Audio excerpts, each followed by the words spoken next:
Bismillahirrahmanirrahim. Assalamu alaikum students. This is Tariq. Today our new topic is measurement of national income.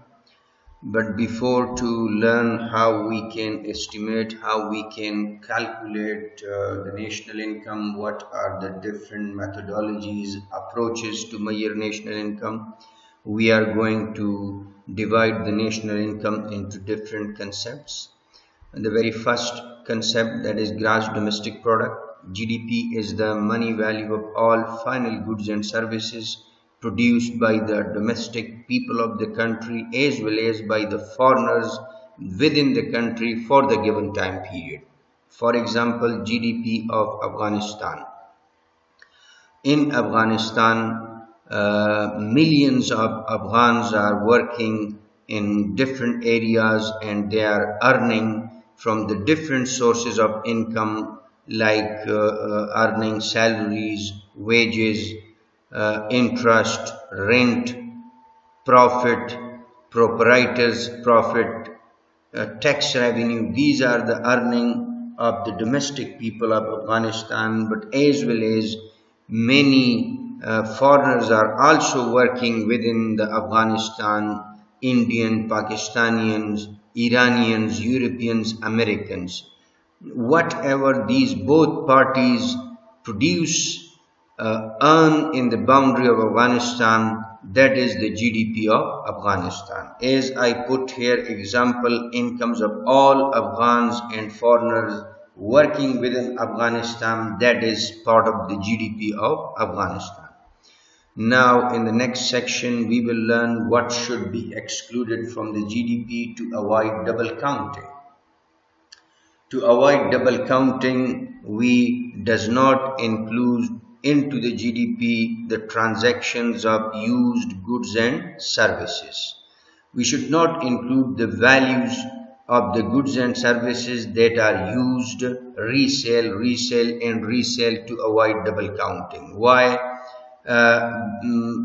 Because when one time this commodity sell out in the market, this is one time included to the GDP. For example, Mr. Aslam purchased a new car in Afghanistan and the price of this car is $20,000, and after a year Aslam is reselling this car to Mr. Tahir on $15,000. Now this car is used car, and the second transaction, the second resale value $15,000, it will not be included to the GDP. It must be excluded from the GDP of Afghanistan to avoid double counting. The second, paper transaction. We should not include to the GDP all paper transactions. Why? Because in the paper transaction nothing new happened in the economy, only ownership change from one name to the other name. For example, Mr. Aslam is purchasing the 50% shares of Salam, the same building, the same infrastructure, the same furniture. Nothing new change, nothing new include, only ownership change from Mr. Tahir to Mr. Aslam. So this ownership only change, and this paper transaction does not include it to the GDP. We have to exclude this from the GDP. The third one, capital gain. Capital gain is actually the difference between the values, two values of the same capital assets.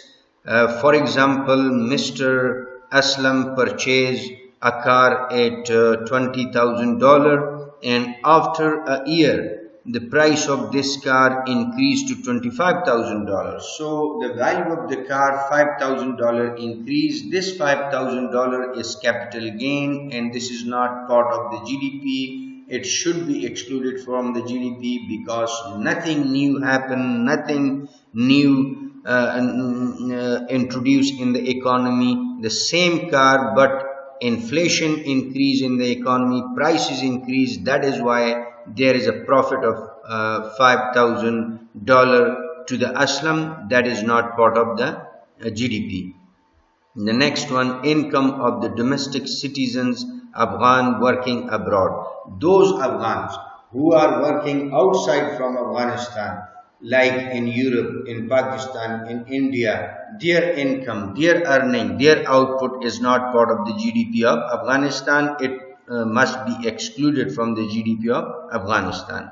Prices of the intermediary goods we will not include to the GDP of Afghanistan, because this causes double counting, this causes miscalculation in the GDP of the particular domestic country.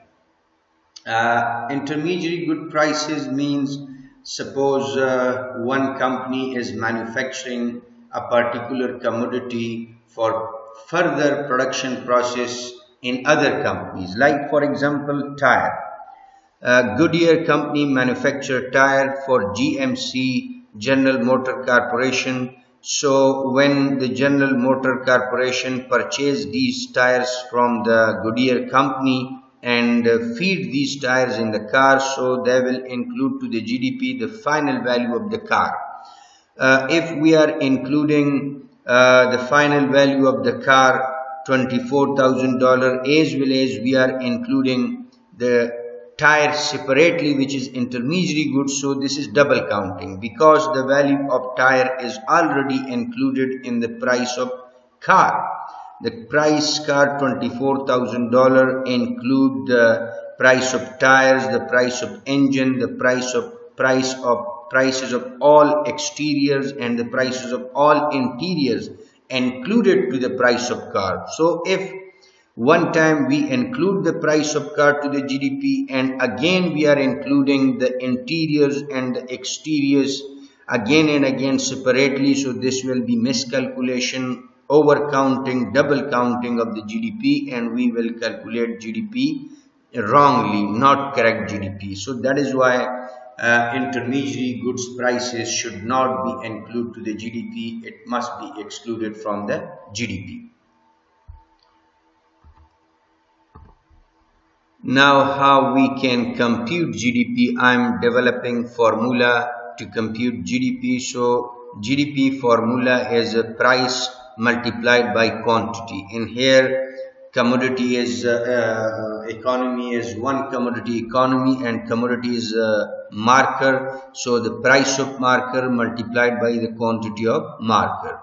For example, economy is one commodity economy, and that commodity is a marker that the economy is manufacturing, where P represent price of the marker, where P marker is for price and Q marker is for the quantity of marker. Suppose the price of marker is $10 and quantity of marker manufactured, that is 100. So GDP for the year 2020 is equal to price of the marker multiplied by quantity of the marker.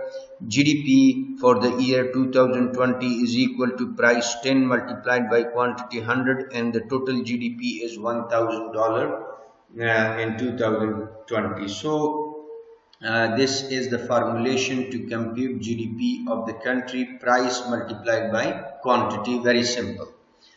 The next national income concept, that is gross national product, GNP, the money value of all final goods and services produced by the citizen of the domestic country, regardless wherever they are working for the given time period. In GNP, we are not including the output of foreigners in the domestic country. We will include the earnings, income, salary, wages, rent, profit, interest from any source the domestic people of the country are earning. It is part of the GNP of that country. This is national output. So we will include to the GNP the earnings of the people who by origin belong to the country, regardless wherever they are working. They are working within Afghanistan or outside from Afghanistan. For example, the money value of all final goods and services that produced by Afghans within the boundary, that will be included to the GNP of Afghanistan, as well as All those Afghans who are working outside in Europe, in America, in Pakistan, in India, they are earning income, salaries, rent, interest, profit, what type of source of income they have. But their earnings, their output will be included to the GNP of Afghanistan. And those foreigners who are working within Afghanistan, their earnings will be excluded from the GNP of Afghanistan, that will be included into the GNPs of their own country. So GNP, the money value of all final goods and services produced by the domestic people of the country, regardless wherever they are working for the given time period. They are working within the state or they are working outside from the state. The state is suppose Afghanistan. So all Afghans, those who are working within the country or those who are working outside from the country, their earning is part of the GNP of Afghanistan. For example, Etisalat Company, MTN, Roshan, all foreigners who are working within Afghanistan, their earnings are excluded from the GNP of Afghanistan and included to the GNPs of their own countries. But all Afghans who are working outside from Afghanistan, their earnings, their profit, their output, their rent, their interest, whatever they are earning, that will be included to the GNP of Afghanistan. I put one example in here, income of all Afghans working within the country or outside the country, Afghanistan, that is part of the GNP of Afghanistan. The next concept, that is net national product. Net national product, when we subtract, when we deduct from the national income depreciation amount. Depreciation, you know, decrease in value of the capital assets over time. When we are using the capital assets like building machinery, equipments, so it depreciates, its value decrease over time, and when we subtract, when we deduct from the total national income the depreciated amount, so the remaining amount, that is called net national income. For example, NI for national income, that is $2,000, $2,000 billion, and depreciation amount, that is $500 billion. So net national product is national income minus depreciated amount. National income $2,000 billion and depreciation $500 billion. So net national product is $1,500 billion. It's mean when we deduct from the national income the depreciated amount, that remaining amount, that is called net national product. The next concept, that is disposable income. Income after paying all types of taxes, income that one can save, one can consume, or one can invest. Disposable income means when we pay all types of liabilities from the income to the state, we pay all types of taxes, the remaining amount that we have in our hands, that one can save, that one can invest, that one can consume, that amount is called disposable income, that is on your dispose. You can use this amount. The next one, personal income, income of every domestic citizen of the country after paying all types of liabilities and taxes. So it's mean that personal income, income of every person after paying the taxes, that is personal income. This is another concept of the national income. Per capita income, PCI, average income of every Afghan, yani per head income. How we can calculate average income? National income divided by population. When we divide the total national income over the total population, we will compute average income, per head income, that how much every Afghan is earning.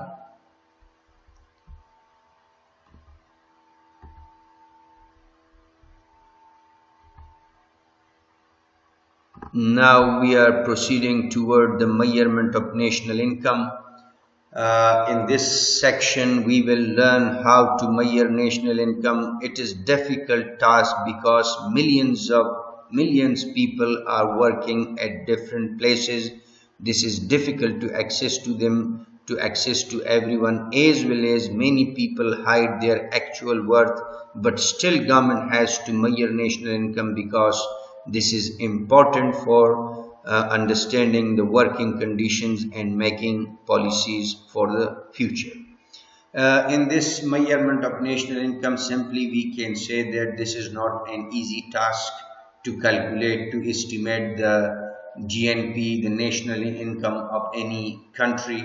Why? Because many peoples are working at many places, and this is very difficult to access to everyone, as well as many people hide their actual worth, their actual earning. They does not show their earning. So this is very difficult task to measure national income, but still the government has to try their level best to calculate exact GDP, GNP, national income as much as possible. Now we are going to study one by one the different approaches that we can use to measure national income. The first one, production approach. Okay, let me clear you one thing more, as I wrote over there that many people are working at many places, and this is very difficult to access to everyone, and many people hide their actual worth from the state that does not show to avoid the taxes. I'm giving few examples. Like for example, doctors, government employees, they are working from 8 to 4 in a hospital, and after the 4 they are earning lakhs of rupees in their clinics in the private sector, but government know nothing about that earning. So that is why this is very difficult to calculate exact GNP or GDP. Similarly, many professors, many lecturers, professors lecture after the after the government duty, they are working in the private sectors, and they are earning lakhs of rupees, but government know nothing about that. So that is why I write that many people hide their actual worth, that does not show to avoid the taxes. Now we are going toward the different approaches to measure national income. The very first one, that is production approach.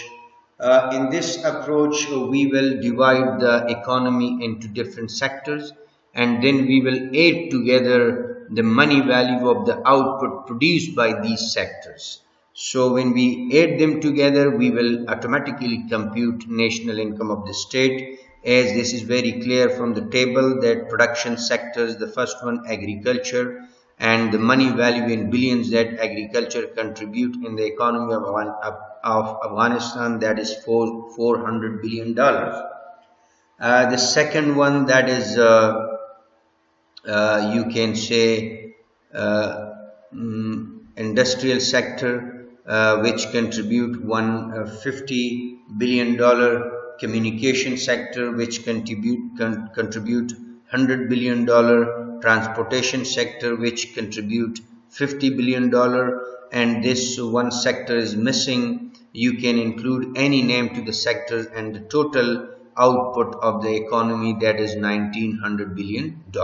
So this approach, that when we divide the economy into sectors and we calculate the money value of all the output produced by these sectors, this approach to measure national income, that is called production approach. The second one, income approach. Again, by adding together incomes of all the Afghans within or outside the country, we can estimate, we can compute national income for the state. Income sources are here: wages and salaries, and money value in billions. The major portion of the income, that is employee compensation. Employee compensation is wages and salaries. How much it is? $400 billion. Tax revenue, that is $200 billion that the state generate. Rental income, that is $150 billion. Corporates, profit $100 billion, proprietors profit $50 billion, and when we add them together, $900 billion is the GNP of Afghanistan. We compute, we estimate using income approach by adding together income of all Afghans working within the state or outside from the state. Expenditures approach, this is another approach that we can use to estimate, to compute, to calculate GNP of Afghanistan. According to this approach, again we will add together the expenditures, different types of expenditures as given in the table. Expenditures, the first one, aggregate consumption expenditures, money in value in billions, that is $400 billion. Again in here we can see that out of the total GNP, consumption expenditures are more. That is huge part of the GNP, $400 billion. Government spending $300 billion, investment expenditure $200 billion. When we add them together, the total is national income is $900 billion in money value. So these are the three approaches that we can use to measure the national income of the country, national income of Afghanistan. Now we proceed toward another topic, nominal GDP versus real GDP. How we can differentiate nominal GDP from the real GDP. Nominal GDP is the money value of all final goods and services produced by the economy at some current price level.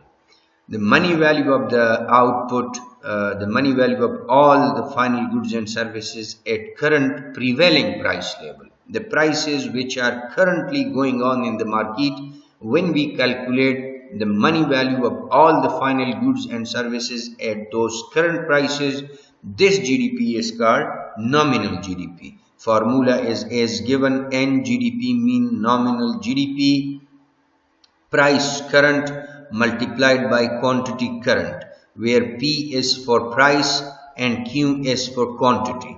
For example, one commodity economy. One commodity economy means that Afghanistan is manufacturing only one commodity, and the commodity is suppose marker.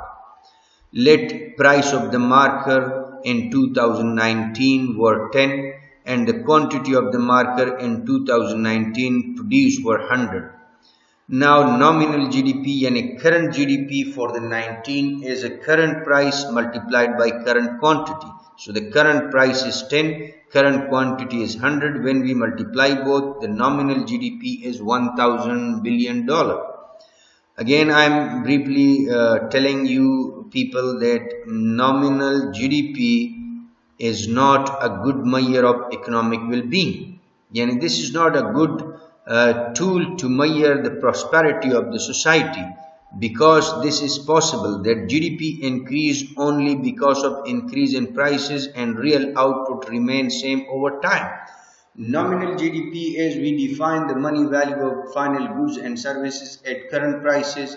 That is why we are saying this is not a good measure of economic prosperity. This is possible that GDP double but not actual increase in output. This is double only because of the 100% increase in prices. That is why we are saying nominal GDP is not a good measure of economic well-being.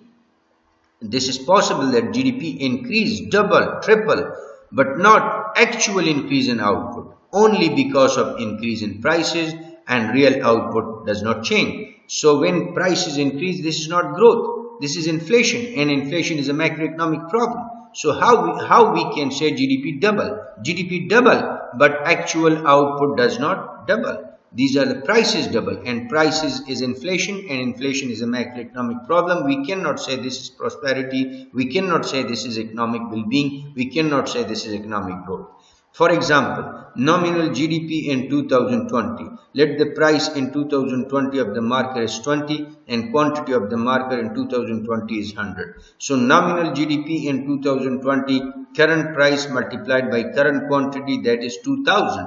As this is calculated, 100% increase in GDP, but output is same between the 2019 and 2020. This is only because of inflation. In 19 also the output was 100, and in 2020 also the output is 100, but only price is double. In 19 price was 10, and in 2020 price is 20, price 100% increase, price double. That is why GDP in 2020 also doubled, and this is nominal GDP, and this is not growth, because only prices increase. Actual output in both years, in 19 and 20, remain same.